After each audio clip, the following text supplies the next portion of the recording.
விழிப்பு துரியம் சமாதின்னு நான் சொல்லிட்டு இருக்கேன் இல்லைங்க, அதை பத்தி ஒரு சின்ன டெஃபினேஷன் சொல்லிடுறேன். அது என்ன அப்படின்னு, அதாவது உள்ளுக்குள்ள காலம் கடந்து நித்திய நிகழ்வுல இருப்பீங்க. கடந்த காலமோ எதிர்காலமோ நிகழ்காலமோ எதுவுமே பாதிக்காத, இது எதுவுமே இல்லாத நித்திய நிகழ்வு.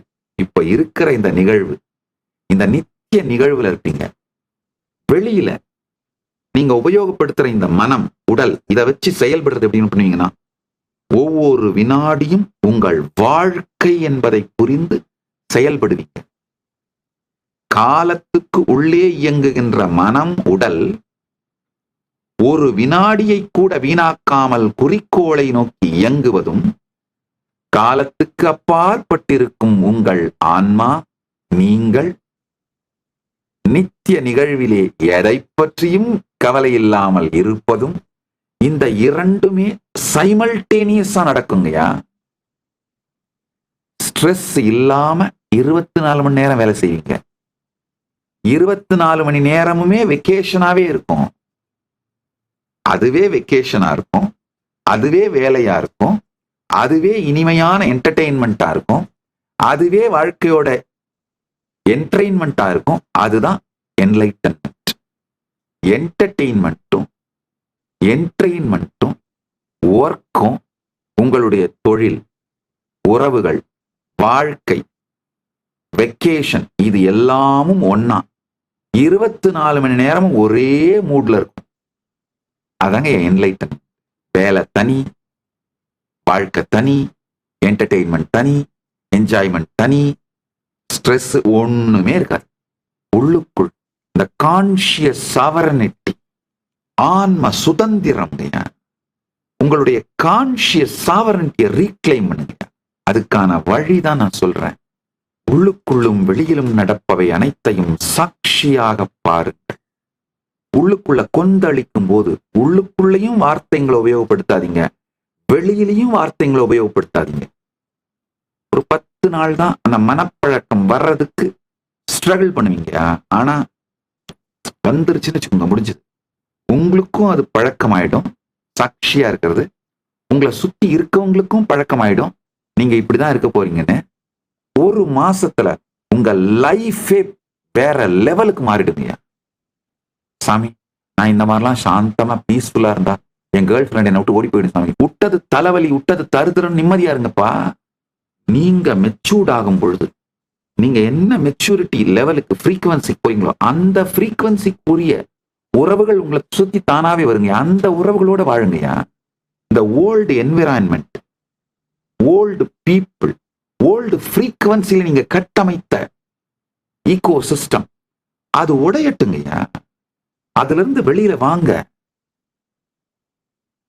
இந்த பரமசாந்த நிலை, முழுமையான சாட்சி நிலை, பரம சாட்சி நிலை, பரம சித் நிலை, இந்த சமாதி பழகுங்கள்.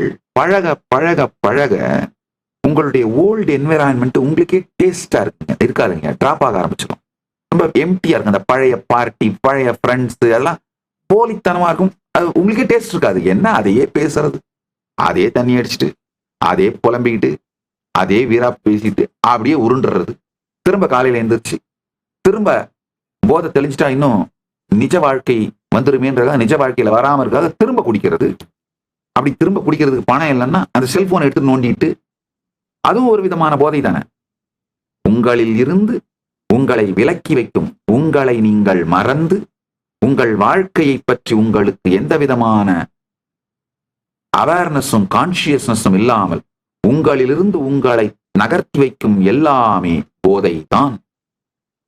உங்களை உங்களுக்கு மறக்கச் செய்து வைக்கும் எல்லாமே போதை தான்.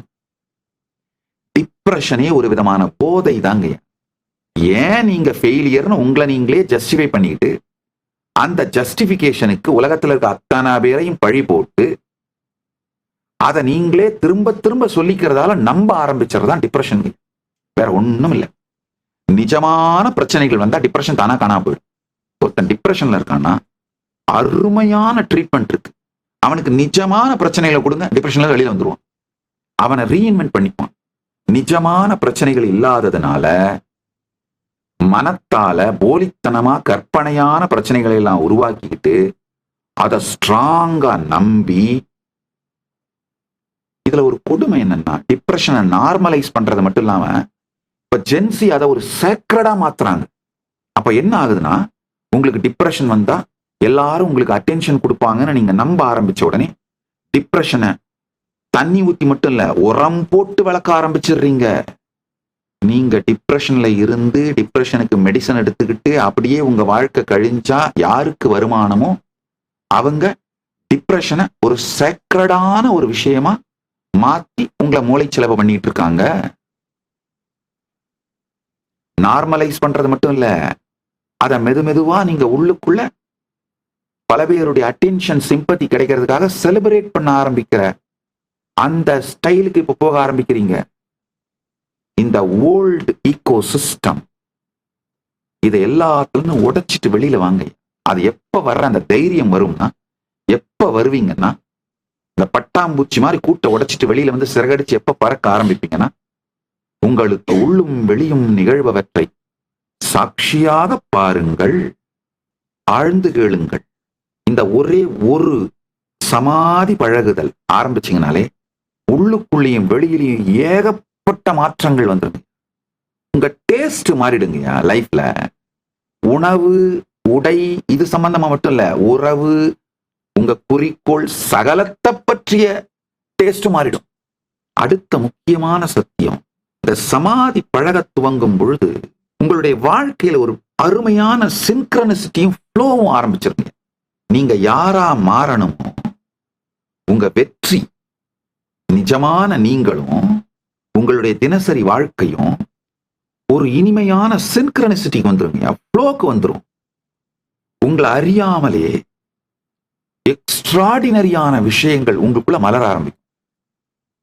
உங்களுக்குள்ள நடக்கிற அத்தனையும் சாட்சியா பார்த்து இந்த நித்திய நிகழ்வுல இருக்க ஆரம்பிச்சீங்கன்னா, நீங்கள் நினைத்து பார்க்காத, இதுவரைக்கும் கற்பனையே செய்து பார்க்காத சாத்தியங்கள் சத்தியமாவதும் நிஜம் ஆவதும், அதை நோக்கி செல்ல முடியுங்கிற தைரியம், ஸ்ரத்தை, தெளிவு, உயிர்மை உங்களுக்குள்ள மலர்றது நீங்களே பார்ப்பீங்க. ஒரு தந்தையாகின்ற சக்தியை ஆண்மைன்னு சொல்றோம், அது மாதிரி வெற்றியடையும் சக்தியை உயிர்மைன்னு சொல்றேன். வெறும் ஒரு பெண்ணை கர்ப்பமாக்குகின்ற சக்தி மட்டும் ஆண்மை கிடையாது. ஒரு நல்ல தந்தையாகின்ற சக்தி தான் ஆண்மை. நம்ம எல்லாம் நிறைய நல்ல தாய் பற்றி பேசுறோம், நல்ல தந்தை பற்றி யாருமே பேச மாட்டேங்க. ஒரு பையன், ஏமா உன் புருஷன்கிட்ட சொல்லி வை, ரொம்ப என் ரூட்ல கிராஸ் பண்ணிட்டே இருக்கான் அப்படின்னா வயசு 14. ஏமா நான் எங்க போற வர என் ஃப்ரெண்ட்ஸு கிட்டலாம் தொடர்ந்து பேசி என்னை கண்காணிச்சுட்டே இருக்கிறான், சொல்லி வை, வயசு 18. ஏமா எப்படித்தான் போய் இந்த ஆளை போய் கல்யாணம் பண்ணிட்டு நீ குடுத்தனம் பண்றியோ, பையனுக்கு வயசு 21. ஏமா என்னதான் இருந்தாலும் உழைச்சி நம்மளுக்கெல்லாம் சோறு போட்டுறாருல்லம்மா, பையனுக்கு வயசு 28. மா அந்த கஷ்டத்திலையும் அந்த வறுமையிலையும் நம்மளால முடிஞ்சதை திரட்டி என்னவோ பண்ணி நம்மளையெல்லாம் கரை தேத்திட்டாருல்லம்மா, பையனுக்கு வயசு 45. ஐ மிஸ் யூப்பா, பையனுக்கு வயசு 50. நல்லா புரிஞ்சுக்கோங்க, வாழ்க்கையில பல நேரத்துல நமக்குள்ள நாம மெச்சூர்டா இல்லாம இருக்கிறதுனால வெளியில இருக்கிற உறவுகளை பற்றி வச்சிருக்கிற பார்வைகள் எல்லாம் போலியானவை. அந்த பார்வையெல்லாம் ரிஜிடானது, உண்மை சத்தியத்தின் மீது ஸ்தாபிக்கப்பட்டது கிடையாதுங்கய்யா.